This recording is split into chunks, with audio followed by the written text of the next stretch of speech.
Chers amis, bonsoir. Le Tancré, dont je vous mettrai l'extrait en description, nous dit que l'amitié est une communication, c'est-à-dire une mise en commun et en particulier une action commune. Aussi, les amitiés diffèrent-elles suivant les choses partagées.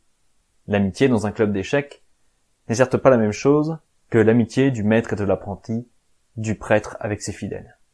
S'il y a de bonnes amitiés, il y en a aussi de mauvaises, parce que ce qui est partagé est mauvais. Les copains de boisson, les clans de braqueurs, etc. Aujourd'hui, je voudrais méditer avec vous sur l'amitié que nous avons avec Dieu. Mais avant ça, jingle!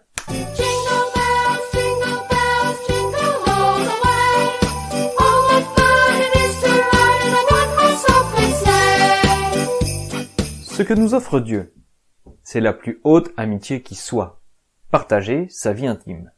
Et comme il n'y a pas d'amour, mais seulement des preuves d'amour, Dieu de son côté nous a communiqué tout ce dont nous avions besoin pour nous réaliser avec lui. Adam avait détruit l'amitié, le Verbe de Dieu s'est fait homme, pour qu'un homme puisse rétablir l'amitié brisée avec Dieu. Comme Dieu, il nous rend son amitié avec les moyens qui nous sont nécessaires pour la cultiver. Parce qu'en effet, il ne suffit pas d'être marié pour que l'amitié se développe entre les époux. Celle-ci doit être cultivée en prenant les bons moyens. On doit également éviter ce qui l'a détruit et réparer les torts commis contre cette amitié. On peut dire que Dieu est amitié.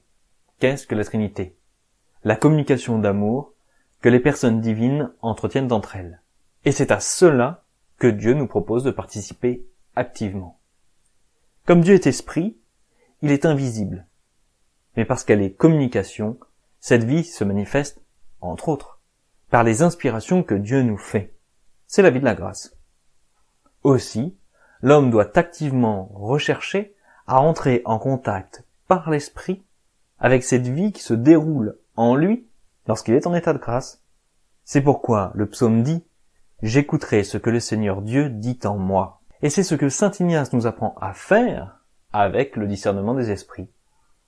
Une véritable amitié n'exclut pas les autres, mais cherche à se communiquer à d'autres. Aussi, l'assemblée des amis de Dieu, c'est l'Église.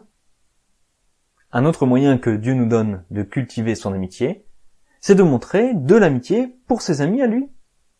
C'est le rôle du clergé d'organiser cette amitié commune, et donc j'insiste, cette action commune. Action commune qui culmine dans notre chef, le Christ roi. Qui a été plus l'ami de Dieu que Marie, elle qui a conçu le Fils de Dieu en son sein, et dont toute la vie ne fut que la réalisation, au sens strict, de l'Évangile. À demain.